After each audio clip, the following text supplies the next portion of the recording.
তিনটি রোগ হলে বুঝে নিবেন আপনি জান্নাতি। প্রিয় ভাইরা আমার, রোগ হলে আমরা অধৈর্য হই।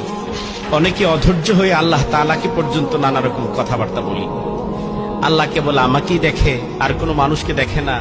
রোগ দেওয়ার জন্য আমাকেই পেয়েছেন, আর কোনো মানুষ পাননি। নানা রকম কথা আমরা অধৈর্য হয়ে বলে ফেলি, অথচ এটা বলা উচিত নয়।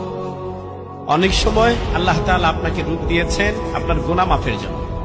কখনো আল্লাহ তাআলা আপনাকে রোগ দিয়েছেন আপনার মর্যাদা উঁচু করার জন্য। কখনো আল্লাহ তাআলা আপনাকে রোগ দিয়েছেন বড় বিপদ থেকে আপনাকে রক্ষা করবার জন্য।